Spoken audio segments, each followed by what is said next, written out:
Hi, hello mga ateng. So for tonight's video, 5 PM nga pala si Happy nakauwi ng bahay. Pagka-uwi niya, nagsaing ako and then kumain na kami. After nyan, may bagong bukas nga pala dito na supermarket. Grocery supermarket. Pero hindi naman siya kalakihan. Actually, para siyang Almadina. Pero bago to and malinis siya. Neat and clean. Yeah. So, para nga pala tong version ng Viva. Strawberry. If nandito kayo, if alam niyo yung Viva. So, ito, dahil may sale No. sila ngayon, dahil One down chocolate. bagong bukas sila, may 3 days sale sila. So, mayroon kaming mga kailangan ni Happy sa bahay na kailangan naming bilhin na. So, pumunta kami dito and then nakita ko yung donut. Self-serving nga pala dito. So, bumili ako nito. Dalawa lang yung kinuha ko.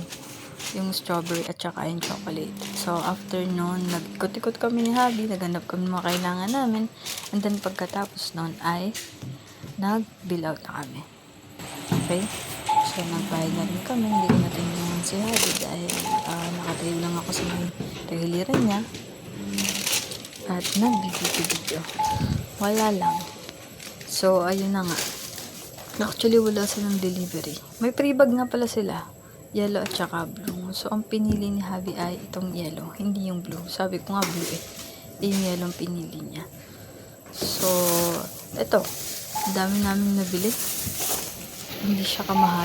Sulit na sulit yung pamili namin ni Habi kasi may 3 liters na kami. Meron na rin siyang 8 pack na fresh milk. At saka ito lang yung kinuha namin itlog kasi meron pa rin kaming itlog. Hindi na rin kami kumuha ng coffee dahil meron pa kaming hindi pa nabubuksan na coffee. Actually, wala sila ditong Milo. At ito nga pala yung bag na free. So, gusto ko yung blue but yung kinuha ni Habi ay yellow. So, ito nga pala yung mga binili namin. Actually, meron pa kaming konting stock nito. Kaya ito lang yung binili namin. So, nailagay ko na rin sa refrigerator yung iba. Yung cheddar cheese. Yung cheddar cheese na parang cheese whiz sa atin. At saka yung square cheese. And yung mayonnaise.